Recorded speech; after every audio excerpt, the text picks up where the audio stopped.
నమస్తే. కోదాడలో జరిగినటువంటి lockup death కర్ల రాజేష్కు సంబంధించినటువంటి విషయంలో ప్రభుత్వం కానీ పోలీసులు కానీ నిర్లక్ష్యంగా వ్యవహరిస్తూ ఉన్నారు. 2 నెలలు కావస్తున్నప్పటికి కూడా సరైనటువంటి న్యాయం జరగట్లేదు అనేది మందకృష్ణ యొక్క వాదన. సో ముఖ్యంగా దీంట్లో ప్రభుత్వ పెద్దల యొక్క హస్తం ఉంది. అక్కడ ఉన్నటువంటి ఎమ్మెల్యే కానీ మంత్రి కానీ వాళ్ళను కాపాడేటువంటి ప్రయత్నం చేస్తున్నారు. పోలీసులు నిర్లక్ష్యంగా వ్యవహరిస్తూ ఉన్నారు. రేపు రానున్నటువంటి భవిష్యత్తులో ఉద్యమాన్ని ఉధృతం చేస్తామని చెప్పేసి మందకృష్ణ గారు మాట్లాడుతున్నారు. అసలేంటి వాళ్ళకు ఉన్నటువంటి అనుమానాలు ఏంటి? ఒక పక్కన A1, A2 ఇద్దరిని కూడా వాళ్ళు గతంలోనే సస్పెండ్ చేసినట్టుగా ఉంది పోలీసులను, దానికి బాధ్యులను చేస్తూ. ఇంకా సరైనటువంటి విచారణ జరగాలి. పోస్ట్ మార్టం రిపోర్ట్లో సైతం కూడా అనేక రకాలైనటువంటి అనుమానాలు ఉన్నాయంటూ చాలా సంబంధించిన అంశాల గురించి మాట్లాడడం జరిగింది. మన ముందు మందకృష్ణ గారు మాట్లాడేటువంటి ప్రయత్నం చేద్దాం. సార్ ఏంటి అంటే మీరు ముందుగా అక్కడ ఉన్నటువంటి మంత్రిని కానీ ఆ ఎమ్మెల్యేలు కానీ సో బాధ్యులు చేస్తూ మాట్లాడుతున్నారు. సో వాళ్ళ మీద మీకు ఉన్నటువంటి అనుమానం ఏంది? నిందితులను దాయాల్సినటువంటి అవసరం వాళ్ళకి ఎందుకు వచ్చింది?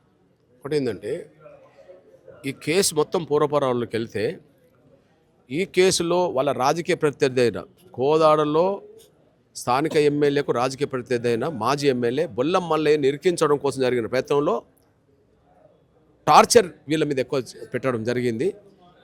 ఆ టార్చర్కి ఈయన బలైపోయాడు. కాబట్టి ఎవరి ఆదేశాల మేరకు ఈ టార్చర్ ఎక్కువ జరిగింది అన్నప్పుడు ఎమ్మెల్యే ఒత్తిడి పోలీస్ డిపార్ట్మెంట్ మీద ఉన్నది. బొల్లం మల్లయ్య పేరు చెప్పించడం కోసం జరిగిన ప్రయత్నంలో ఇదంతా జరిగింది.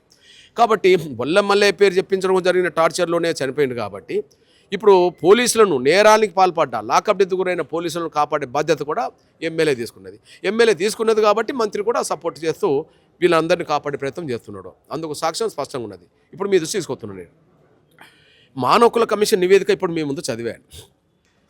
ప్రతి లాకప్ డెత్ విషయంలో పోలీసులు తప్పించుకోవడానికి ప్రధాన కారణం పోస్ట్ మార్టం నివేదికలు పోలీసులు చెప్పినట్టుగానే తయారవుతున్నాయని చెప్పి మానవ హక్కుల కమిషన్ ముఖ్యమంత్రికి లేఖ రాశాడు.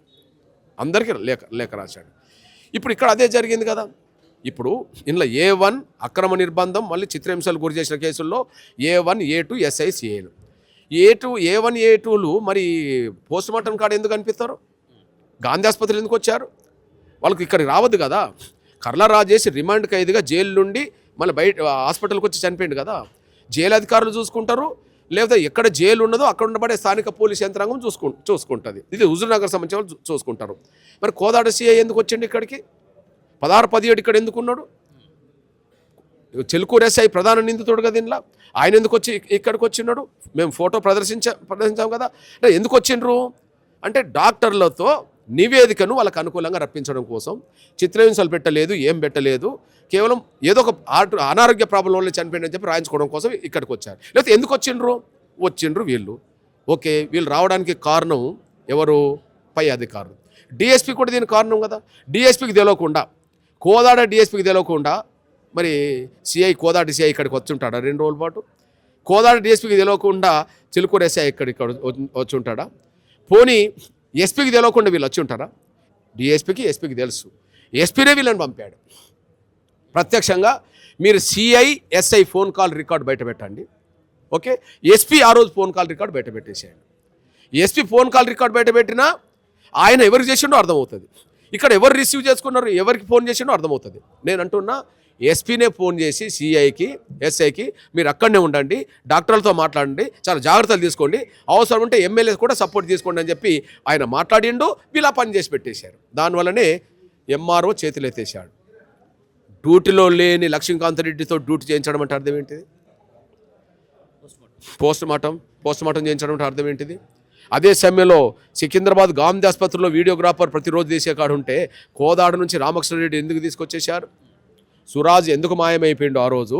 లక్ష్మీకాంత్ రెడ్డి ఎందుకు వచ్చేసాడు పోస్ట్ మార్టం చేయడానికి? ఓకే, అదే సమయంలో వీడియోగ్రాఫర్ ఎక్కడికి పోయిండు? సికింద్రాబాద్ గాంధీ ఆసుపత్రి వీడియోగ్రాఫరు కోదాడ నుంచి ఎందుకు వచ్చాడు? ఇవన్నీ ఎవరు చేయిస్తున్నారు అంటే ఎమ్మెల్యే మంత్రి చేపిస్తున్నారు. అంటే ఇప్పుడు సాక్ష్యాలు కనుమరుగు చేసే కుట్రలో వాళ్ళు ఉన్నారు. సాక్ష్యాలు కనుమరుగు చేయడానికి ఎవరు ప్రయత్నం చేస్తారో, సాక్ష్యాలను తుడిచేసే ప్రయత్నం చేస్తారో వాళ్ళు కూడా నేరస్తులే. ఇందులో SP వరకు నేరస్తుడే, DSP వరకు నేరస్తుడే.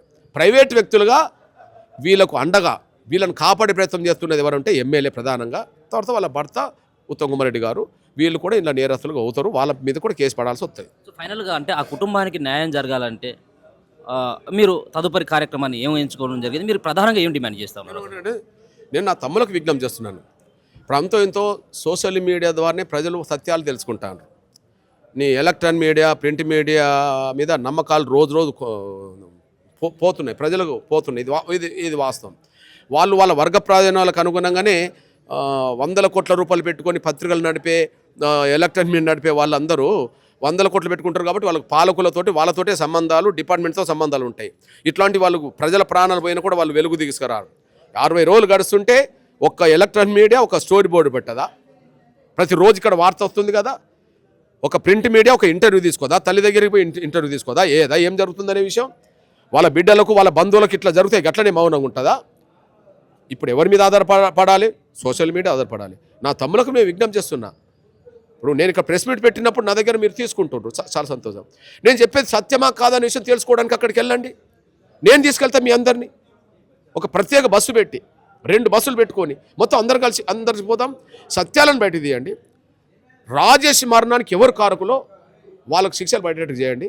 అది ఎంఆర్పీఎస్ ఉద్యమం పరంగా చేస్తుంది, మీడియా పరంగా నా సోషల్ మీడియా తమ్ముళ్ళు చెల్లెలు కూడా చేయాలని కోరుతున్నాను. రేపు ఏం చేయబోతా ఉన్నారు? మీ ఏదైతే ఎంఆర్పీఎస్ ఆధ్వర్యంలో ఇంకేమన్నా ఈ సంబంధించిన అంశాన్ని ఎట్లా ముందు డిమాండ్, తమ పోలీస్ వ్యవస్థ విచారణ మీద పోలీసులకు నమ్మకం ఉంటే ఓకే, డిఎస్పీ ఎస్పీల మీద వచ్చిన ఈ ఆరోపణల మీద విచారణ జరిపించడానికి ఐజీ అడిషనల్ డీజీ స్థానంలో ఉన్న వాళ్ళతో విచారణ జరిపించండి. ఆ పని చేసుకోవచ్చు కదా. మీ వ్యవస్థ మీద మీకు నమ్మకం ఉండాలి కదా. నంబర్ 1, నేను గవర్నమెంట్కు విజ్ఞప్తి చేస్తున్నా, ముఖ్యమంత్రికి. ఈ ప్రజల ప్రాణాలకు మీరు ఇవ్వదలుచుకుంటే హైకోర్టు సిట్టింగ్ చేసిన విచారణ జరిపించండి.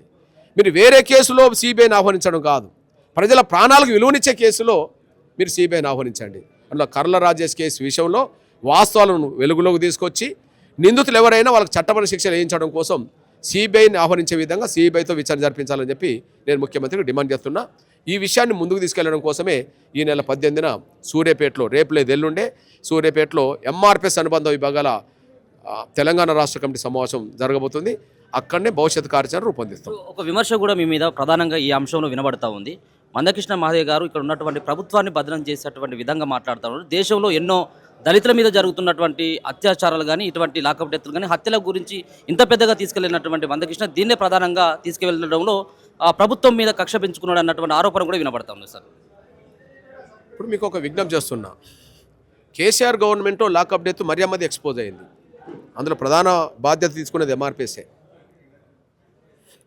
ఆ లాకప్ డెత్ కేసుల్లో ఖచ్చితంగా శిక్షలు పడాలని చెప్పి ఎంఆర్పీఎస్ బాధ్యత తీసుకున్నది. ముఖ్యమంత్రి మీద ఒత్తిడి పెట్టింది, ప్రభుత్వం మీద ఒత్తిడి పెట్టింది, డీజీపీ మీద ఒత్తిడి పెట్టింది, మహేష్ భగవంత్ కలిసింది, మరియమ్మ కుటుంబాన్ని ఆదుకొని డిమాండ్ చేసింది ఎంఆర్పీఎస్ మాత్రమే. ఆ తర్వాత నాకు తెలంగాణలో అత్యంత లాకప్ డెత్ కేసుగా ఇది కనిపించింది. ఏంటన్నాను, ఎప్పుడో ఆ కేసును డీల్ చేసి ఉద్యోగం నడిపినాం కదా, ఇప్పుడు మా కళ్ళ ముందు ఇప్పుడు జరిగిన కేసును వదిలిపెట్టమంటారా? మీరు చెప్పండి. మరి ఆ కేసు ఈ గవర్నమెంట్లో జరిగింది కాదు కదా. మరియమ్మ కేసు అప్పుడే జరిగింది కదా, కేసీఆర్ గవర్నమెంట్ జరిగింది కదా. అంతో ఇంతో కేసీఆర్ గారు వెంటనే అఖిల పక్షాన్ని అందరిని ఏర్పాటు తీసుకొని అందరి ఆమోదం తీసుకొని వాళ్ళ పోలీస్ డిపార్ట్మెంట్ కూర్చోబెట్టుకొని ఇట్లాంటి నేరాలు అరికట్టదామని చెప్పి వాళ్ళని డిస్మిస్ అప్పుడైతే చేశాడు కదా. ఆ సోయి రేవంత్ రెడ్డి గారికి లేదు కదా. మరి ఇప్పుడు నేను అంటే మరి రేవంత్ రెడ్డి గారు ఆ పని చేయవచ్చు కదా. నేను అంటున్నాను, ఇప్పుడు మన కళ్ళ ముందు అన్యాయం జరిగింది, నేను ఏ కేసు గురించి మాట్లాడాలి? నా కళ్ళ ముందు ఈ అన్యాయం జరిగింది, ఇది ఖచ్చితంగా లోకప్ డెత్ అనే విషయం తెలిసిపోతుంది. ఈ విషయాన్ని ఇప్పుడు నేను మౌనంగా ఉండాలనా? ఇంకా ఏ కేసు మీద మాట్లాడమంటో చెప్పరా? మీరే చెప్పండి నన్ను. అంటే ఈ కేసు నుంచి తప్పించుకోవాలనా? పోలీసులు ఎక్కడ దొరకని విధంగా ఇక్కడ దొరికారు. పోలీసులు ఎక్కడ దొరకని విధంగా ఎక్కడ దొరుకుతుంది. సాక్ష్యాలన్నీ కర్మరుగు చేసే కుట్రల వల్ల ప్రయాణం జరుగుతుంది. అట్లాంటప్పుడు మేము ఎందుకు మౌనంగా ఉంటాం? చేస్తాం, ఖచ్చితంగా చేస్తాం, అంతే. సో రానున్నటువంటి రోజులలో కర్ల రాజేష్కు సంబంధించినటువంటి లాకప్ డెత్ విషయంలో ఎంఆర్పీఎస్ సంబంధించినటువంటి పోరాటం చాలా తీవ్రంగా ఉండబోతా ఉందన్నటువంటి అంశంతో పాటు దీంట్లో బాధ్యులైనటువంటి పోలీసులను ఖచ్చితంగా కూడా వాళ్ళకు శిక్షలు పడాల్సిన అవసరం ఉంది. వాళ్ళని కాపాడేటువంటి ప్రజాప్రతినిధులు ఎవరైతే ఉంటారో వాళ్ళని సైతం కూడా దొరకపట్టాల్సినటువంటి ఆవశ్యకత ఎంతైనా ఉంది. ఆ దిశగానే ఎంఆర్పీఎస్ యొక్క పోరాటం ఉంటుందన్నటువంటి భావాన్ని మందకృష్ణ గారు అయితే వ్యక్తం చేస్తున్నారు. చూస్తూనే ఉండండి మన తొలి వెలుగు.